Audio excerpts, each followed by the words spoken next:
I went out and tried to cut a pine tree down, fell through the ground like Alice. Oh, what a sound! This must be a nest. I got rocks and sticks against my chest. I'm Alice, dear queen of hearts. I'ma grow you white roses so you can learn to be kind. Tell king of hearts to arm all his forces so you can learn to be kind.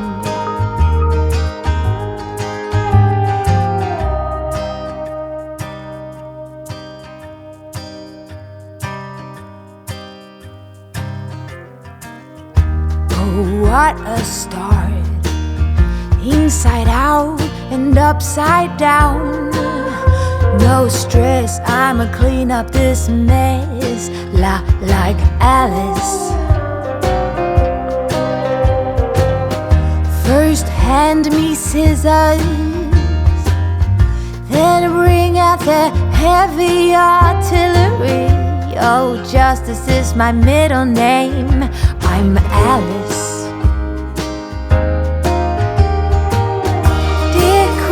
Of hearts, I'ma grow you white roses so you can learn to be kind. Tell king of hearts.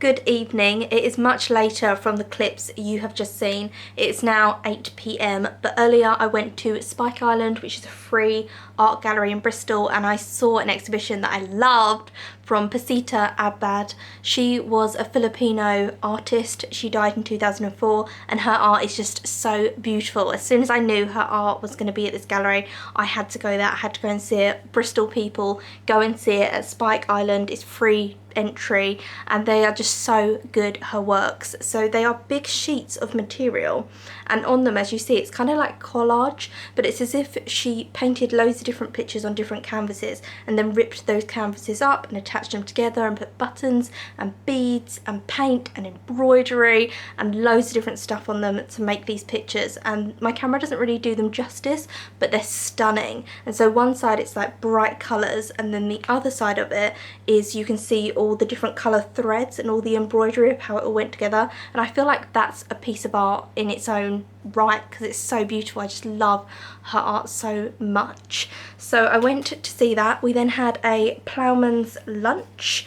I am reading this book. This is Still Lives by Maria Hummel, and it's a really difficult plot to explain. It's about a woman called Maggie who works at a museum. Her ex Greg is going out with a famous artist called Kim Lord, and Kim Lord is having an it's like so difficult to explain, an exhibition at the museum that Maggie works at, and Kim Lord goes missing. Now the exhibition that Kim was supposed to be present for is called Still Lives, and it's paintings that Kim has done as herself depicting loads of different female murder victims, and those murder victims are real life cases in our world now. I just thought they'd make up some fictional cases for the book, but they are actually real life murder cases that you can just Google and look up. So Kim's gone missing and Maggie and everyone is wondering where Kim is, and then it flashes into Maggie's life. As I said, I was sent this ages ago because it's part of Reese Witherspoon's book club, so they sent the book to me, but I just didn't get around to reading it. But I am enjoying it so far. I'm probably about like halfway through it, and it is a real page turner, but it just gets a bit much because you hear about all the different women's murder cases, and obviously they're real life cases, so it is kind of a bit much to read like big chunks of it, but I am really enjoying it so far. I'd say if you're a fan of true crime, you'll absolutely love this book. This will be for you. So I'm just gonna film the rest of my evening. I'm making a fish pie and I hope to get some reading done.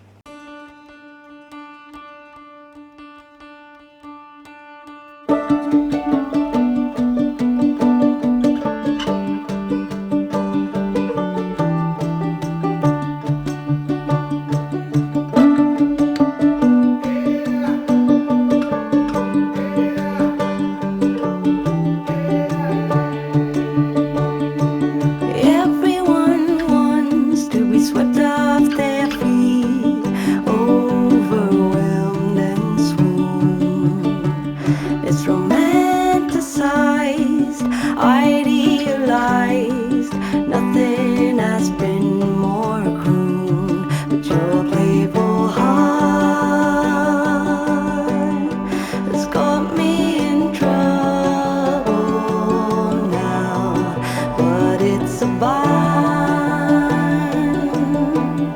I wanna be in.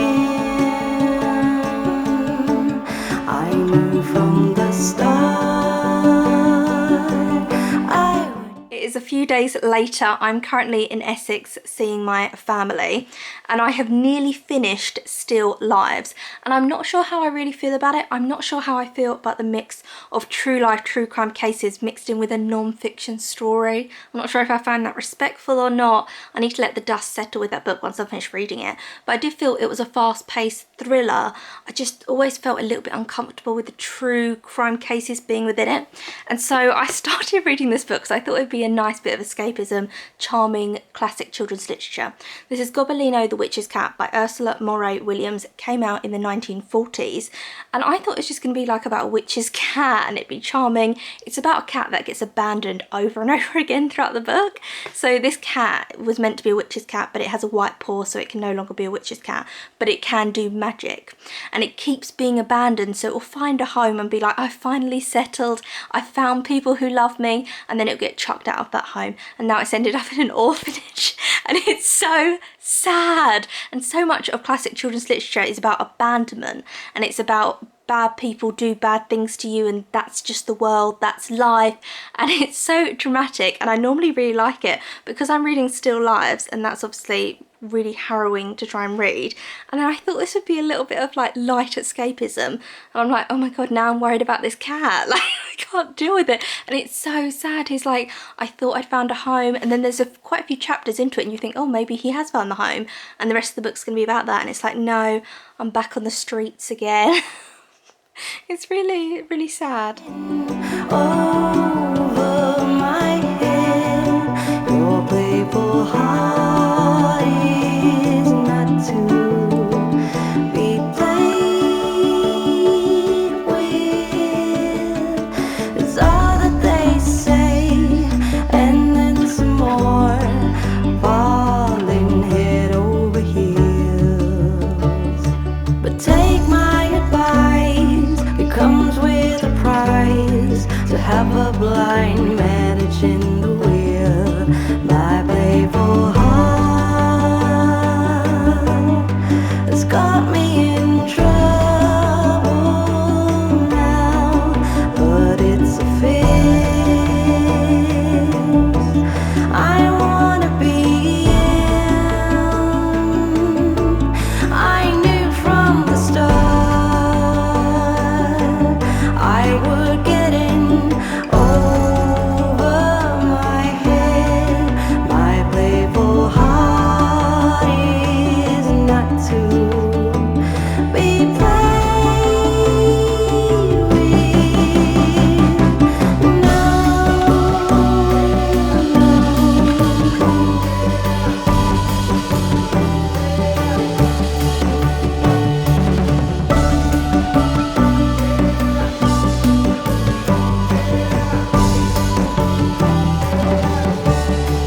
your playful heart has got me in trouble now, but it's a bind.